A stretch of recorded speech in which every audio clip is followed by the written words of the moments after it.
Chapitre 5 Hereditary Diseases and Biodrug Discovery Maladies Héréditaires et Découvertes de Biomédicaments 1147. Chapter 5 Episode 6 Paternity Test. Oh, so you're going to do a paternity test. This is a good learning experience. You're going to look at the genome information, right? Pal leaned forward. Pharma is in the process of establishing biotechnological drug discovery and testing based on reagents brought back from the laboratory in the other world, but has not yet undertaken a paternity test. How the actual testing will be done is something that Per would be interested in. He said, in the meantime, we can do it with the equipment and reagents we have on hand. That's why. Pharma turned to Polly. I'd like to prepare for the paternity test, but the part-time pharmacists are making house calls and doing training today, so it's just me and Ellen. We're short-handed, and I need your help in the store. I'll help you then. Per pointed his thumb languidly at himself. Thelma was nonchalant and handed Per a chart. Ellen shrugs, I'll do it myself. Ellen shuddered. Ellen is having a hard time on her own. Brother, please. Pharma instructed Cedric to hang a new tag, First-Class Apothecary, Palais des Medicis, on the wall of the pharmacy, where today's pharmacist in charge is posted. He then handed her a nameplate to wear on her chest. Ellen waited for him. Wait, you think you can handle the new medicines in this store? You should at least read the textbook first, or you'll be in trouble if you get a random prescription. It would be dangerous if you get the dosage wrong. Who do you think wrote that textbook? Per said sarcastically. Per is sarcastic. My brother and I co-authored it, he says. Don't worry, Ellen, my brother is a new pharmacist, but you can ask him to treat you or dispense your medicine. Pharma chimes in. Ellen reluctantly backs down, remembering that one of the authors of the Pharmacy Bible is Per. Oh, yes. Ellen, will you go get Sophie? Ellen nodded her head. Ellen nodded her head. Ellen nodded her head. I need your help with something. Farmer explained that he did not want to use this technique if possible, but that he would have to ask Sophie to help him with some of the experiments. Ellen sent a messenger to the Bonnefoy's house to fetch Sophie. And she said, You are late, Eleanor. Take over the clinic and dispensing. While Pharma was making preparations. Shuttling back and forth between the laboratory and the dispensing room, Ellen was treating the patients and asking Palais to dispense the medicine. Palais in the dispensing room complained. Perrette wanted to finish the patient quickly and watch Pharma work. He said, What do you mean? If you can do it so fast, go ahead and do it. Ellen raised her eyebrows. Palais took off her black coat and walked out of the dispensing room and in front of the patients. Perel's medical style is not a white coat but plain clothes. I don't care how fast you are, just be polite with both of us. Pharma complained from the dispensing room without stopping her work. Of course not. You should be thankful to be treated by a first-class pharmacist, you commoners. The patients, who were accustomed to being treated with the low profile of Pharma and his staff, were perplexed by the appearance of the unfamiliar young pharmacist and his arrogant attitude. The patients who were accustomed to being treated in a low profile by Pharma and his colleagues were perplexed by the appearance and arrogant attitude of the young pharmacist, who was unfamiliar to them. Oh, what are you complaining about, Eleanor? Out. I'm all ears. Pharma was annoyed as the two men tried to walk out the front door with their canes. What are you two doing? I'm not going to be ready if you leave me alone with the patient. I can't get ready if you leave the patient alone, Pharma said sadly. I'm sorry, my brother was rude. He is still a very good doctor. He graduated at the top of his class from Novardo Medical School, so he can be a little overconfident at times. Pharma introduced him to the patients with an apology. Are you the owner's brother? Then you're in safe hands. Papel then proceeded to perform a speedy examination, combining visual inspection, palpation, auscultation, and mixing the potion with the patient's saliva to detect the type of disease by the color, sediment, turbidity, smell, and consistency of the potion after the reaction, as well as prescribing modern medicines. He is a fast patient and he is a fast doctor. Ellen. Pharma hands a note to Ellen in the dispensing room. The first is to see if the name of the patient's disease, which Pharma had seen with his eyes, matched the name of the patient's disease which Polly had diagnosed with his divine art. It's a great match. Palais' diagnosis matched exactly with Pharma's. And when Palais found out that it was something he couldn't handle, something that couldn't be cured with medicine, he didn't hesitate to throw it to Pharma. It means he knows what he is capable of and is able to be objective. He said, "It's frustrating, but it's in my blood. You're the son of a master." "Only the son of a master," Ellen said in frustration. The fact that Pear's patron god is the god of medicine also influences the apothecary's abilities. Pear and Bruno seem to receive blessings when they are in the sanctuary of Pharma, and their divine powers and other abilities increase. The ability to diagnose quickly is one of them, and having Pharma by their side improves their intuition and concentration. Ellen is precise and polite, which helps me, he says. Ellen is also very attentive to customer service. Pear, you're fast, but you don't make mistakes. You are a new pharmacist. Ellen was feeling a little unsure of herself. Bloodlines are amazing. It's not just the bloodline. Palais' blood is not the only thing that makes him a great apothecary. Since Pharma cured him of leukemia, Papal has learned firsthand the efficacy of modern pharmacology and has become even more committed to studying pharmacology. Ellen, who has almost memorized her pharmacology textbooks, is also a hard worker, but more of a genius. "What are you doing here?" The Duke came to the pharmacy with a large number of followers in tow, looking grumpy. Then the Duchess enters. Pharma stood up and walked out of the dispensary to greet the Duke.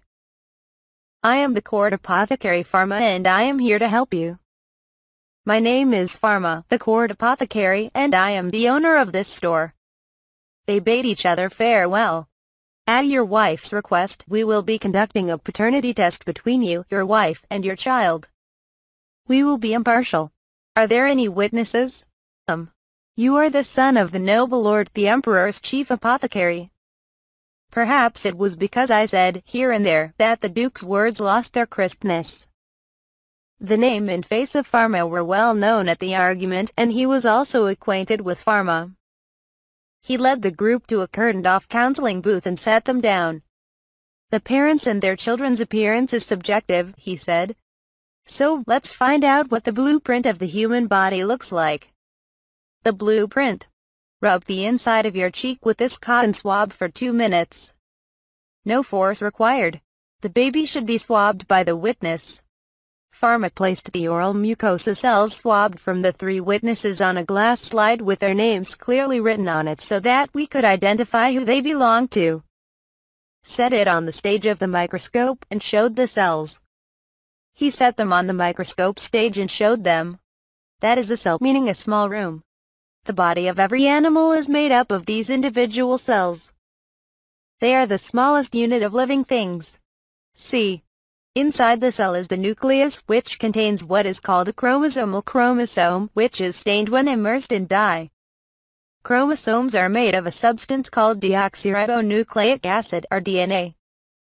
The process took a while, so Lot served tea and snacks while the cells were being ruptured to expose the inside of the cell nucleus. The atmosphere was awkward. Pharma showed them the preparato. "What? Is this like a string, this thing, in my body?" "Those are chromosomes."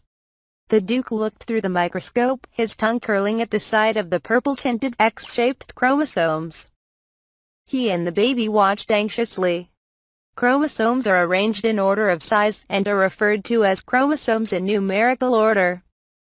Humans have 22 pairs of chromosomes that are shared by both sexes, and 2 sex chromosomes that determine gender, Pharma adds. There are 46 in all. The Duke seemed to have counted them ritually. "That's right. The blueprint of the human body, or all the genetic information inscribed on these chromosomes, is called the genome." "How do you read the information?" Pharma smiled theatrically as the Duke picked up Pharma's pace. "Then you and I will go through the genome information together," he said. Then Pharma showed him a textbook. The textbook, with lots of illustrations, was handy for explaining things. The genomic information on these chromosomes is almost the same among human beings, but there are slight differences. We examine these differences to see if the child has a combination of chromosomes that originate from the father and those that originate from the mother. What are the differences? There is a place in the genome called the repeat sequence where the same code is repeated several to dozens of times. We look at the number of times the code is repeated. So, he said, pulling out something he had prepared. Here is an enzyme that will duplicate the genome. Pharma shows a small tube about the size of a fingertip that has been put on ice by divine magic. It is DNA synthetase, DNA polymerase, an enzyme brought back from the laboratory of another world. It is an enzyme that is fundamental to the technology of biotechnology. This enzyme is a worker that replicates a sequence of short nucleic acid fragments in two places on the genome. The nucleic acid fragments are a small part of the genomic information, and we have several types of them here. Pharma showed a tube containing DNA fragments, known today as primers. The explanation was quite brief. There are a lot of assumptions that need to be made, but they are too difficult to explain to the general public. The enzyme, the nucleic acid fragments, and the genome. By mixing them together and controlling the reaction temperature, DNA is amplified exponentially. This is called polymerase chain reaction or PCR. What is it amplified for? Because even if you can't see a single strand of DNA, you can see it in large quantities with the naked eye. With the naked eye. Mrs. Wells held her mouth. Now, we will amplify the repetitive sequences that are characteristic of an individual using the PCR method. Then we will see how many times it is amplified. It will take some time for the reaction. Pharma spent 2 hours running the PCR reaction. The gatekeeper of the pharmacy was a skilled fire magician, so under Pharma's direction, the reaction proceeded with strict temperature control of heating and cooling of the sample. Done. Here is the sequence duplicated only in a specific region by the PCR reaction. Pharma showed them the tube in which the reaction had finished. The Dukes returned after a light meal. How do we find out how many times? The Duke and his family were anxious to see the results as soon as possible. We'll compare them by length. Now, here's the problem. Suppose there is a huge man and a small child. If these two were to walk through a crowd, who would get through the crowd first? The child. The giant would bump into people and be slower. Mrs. Kikuchi nodded her head in agreement. Mrs. Kikuchi nodded her head and said, yes. Then let's create such a situation. The prepared rectangular agar is submerged in the solution spread in the vat, and the DNA solution after the reaction is embedded in one of the agar's edges. Then, he sets the electrodes and wires in the vat. Sophie, help me. Pharma called Sophie over and put the electrodes in her hands and played with them with her favorite toy. Then electricity flowed throughout the agar in one direction. Inside this agar is a mesh-like structure that reproduces crowds of an invisible size, she said. Now, if you apply electricity from this end, the DNA is negatively charged, so it is pulled from the pole to the plus pole, and the smaller sized DNA goes to the goal in that order. The DNA is pulled from the pole to the plus pole, with the smallest sized DNA going to the goal in that order. This is a method called electrophoresis. Yeah? Yes. The Duke seemed to get a little confused when the subject of electricity came up, but after a few explanations, he seemed to be able to swallow it. Sophie applied the electricity and the DNA began to separate, the DNA forming bands and moving through the agar toward the goal. Pharma, I don't see anything moving, Thelma said. I don't see anything moving, you know. I mean, you can't see the DNA. I can't see the DNA, the Duke complained. I can't see the PCR reaction, which is supposed to make the DNA visible to the naked eye. The DNA is transparent, it's not colored yet. Now that we have the results, let's color the DNA so we can see it and see what happens. After 25 minutes have passed, the DNA is stained so that it is visible to the naked eye. Pharma used a staining reagent that makes the color visible in visible light. They compare the results of the DNA of the father, the mother, and the child. They compare the distance the DNA has traveled. When the DNA was stained, a band of lines had migrated a long way from the area where the DNA was first embedded. He said, "This chunk of DNA, we call it a band because it is banded, has been pulled and moved by electricity, size by size. This is the one derived from the Duke, and this band is from his wife." Farmer compares the distances the DNA bands travel in the 3 samples. "Both of your children have bands of the same distance as these 2 bands," he said. "This time, we have separated the DNA by size, so if the distance traveled is the same, the DNA is the same size, which means it has the same number of repeats. Times, which means that the DNA has the same size, i.e., the same repeat sequence. Only about 1 in 10 children have this pattern." The Duke and Duchess can see that the DNA travel distances are consistent. 1 in 10 could be a coincidence, couldn't it? Pharma takes the lead. "So we've checked a few places this time. Yes. They all seem to match. So, if we calculate the cumulative probability in this case, it is 1 in 30,000. There are not 30,000 nobles in the imperial city. In other words, you are the only one in the imperial capital." Farmer looked at the Duke's face. The Duke's mouth was open. "If you are not convinced, shall we look in more places?" Pharma glanced at Mrs. Rothko.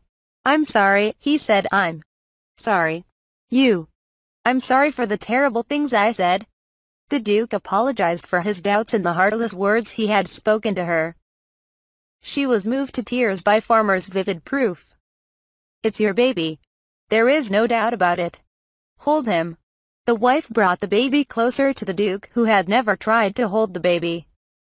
"I think so, too. Chances are good that it is your child," Pharma said, admonishing the Duke while avoiding a definitive statement.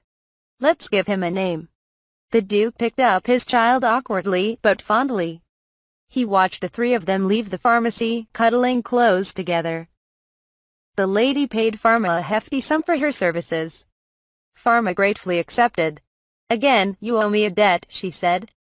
Pear had finished all the medical treatment and medicines. Some of the aristocratic patients were so pleased with Polly that they signed up for house calls as their primary pharmacist. He laughed, saying that he was a bit too clever. "But then again, genes are honest, aren't they?" Ellen said to Pharma in a relieved tone of voice. Ellen looked at Pharma with relief. "It is a record of life since time immemorial." Pharma nodded in agreement. "I hope it works, that family. I hope it works out for them." The genetic test had saved a family bond.